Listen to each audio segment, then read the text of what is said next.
Okay, you guys, I'm going to start with 100 Days to Brave, and then we'll jump right in. If you're not religious, just translate this in your own words. If you are, it will be perfect for you. So, oh, and by the way, I have a little helper in here, so hopefully she'll be quiet enough. Okay, what you have should affect where you are. No, thank you. Keep it quiet, okay? Tell them to go after God, who piles on all the riches we could ever manage, to do good, to be rich in helping others, to be extravagantly generous. If they do that, they'll build a treasury that will last, gaining life that is truly life. Sorry, people are loud outside. Okay, can I see that? Okay, then you need to go over there. Brave people deny themselves and serve others. Brave people are the ones who take what God's given them and give generously. Friend, your resources should make an impact wherever you go. Your time, your money, your talents, serve someone else this week with your hands. Allow the Lord to lead you to those who could use a loving touch and hug them. The people you hug and touch and love on this week can be changed because you hugged them and showed them the love of Christ in a tangible way. Your home should be different because you're in it. You can look around at your family and the walls that hold you and see that place as a mission field. See your home as a place where you can love and you can forgive and you can make a difference. I'll tell you a secret, and if this gets out, I'll know exactly where it came from. I'm a pretty selfish person. Some people on this earth are natural servants. They immediately think of other people first, volunteer whenever possible, and somehow have a smile on their faces for most of it. If that's you, I congratulate you, and I humbly request that you teach me how to be like you. But that isn't me. I have to choose to work at and focus on caring for other people more than I care about myself, because I want the places I go to be touched by God's love. Your financial resources, however large or small, should be making a difference in this world by furthering God's kingdom. Give, friends. Be brave enough to put yourself, your wants, your money, and your time second place so that you have what God's given you to steward. Makes a difference wherever you go. And then it says, make a list of the ways you can be courageously generous. I love that. Nat has been talking so much about her new slogan is give back to get back. And she's been making such a point every day to give back to someone, whether it's monetarily or just with her time or with kind words. And I absolutely love that. I know that she's not the only one doing that, but she's been making that like a legit daily practice. So kudos to you.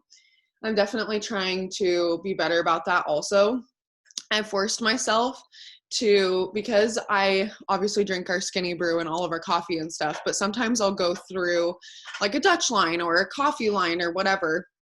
And I force myself every single time that if I'm going to make the decision to go out and get myself something, that I pay for the person's food or drink behind me, regardless of where I go. So I've been trying to make that a habit too, but I love that. Okay, so today's training is going to be super short, sweet, to the point, which is awesome. I love short trainings. But I did ask you guys to get pen and paper for those of you who aren't driving and do this little activity with me. So I'll kind of jump into that at the end. But today's topic is all about doing what you expect of your team. And I really want to break that down to what I mean. So we have certain expectations of our distributors, right? Put a 1 in the chat if you have a given expectation for your distributors. I would say that I do. So I'm going to put a 1. Oh, goodness. Let's not play with that toy.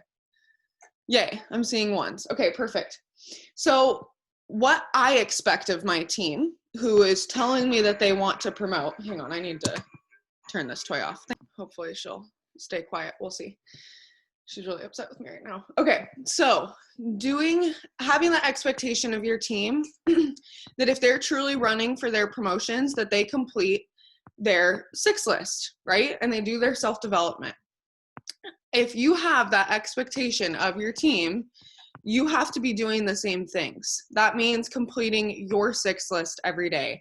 That means doing at least an hour of your own self-development. And if you're not doing your 6 list in full every day, or you're not making it a priority to listen to self-development, you absolutely cannot have the expectation of your team to do that. So if you look at your downline and you see that no one's working, you need to look first at yourself. Are you truly doing the things, or are you pretending that you're completing your 6 list every day and you're not?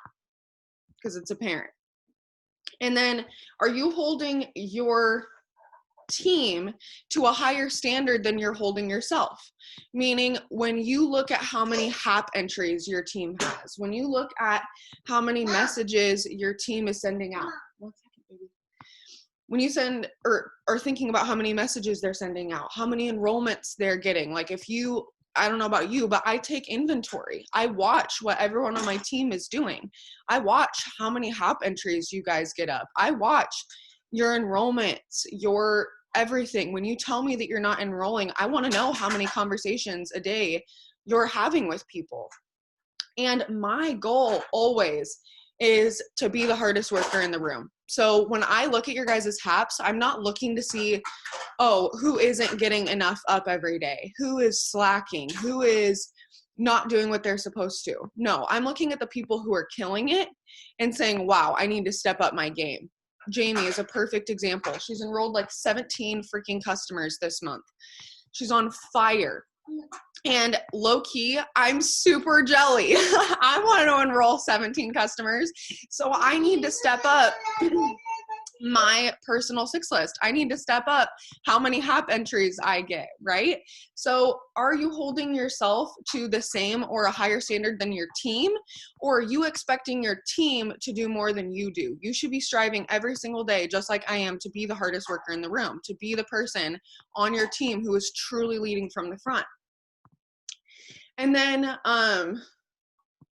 okay, so the little activity that I wanted you guys to do is, even if we don't do it right this second, I want you to write down what your perfect distributor looks like. Even if you've already done this already, do it again, because it changes.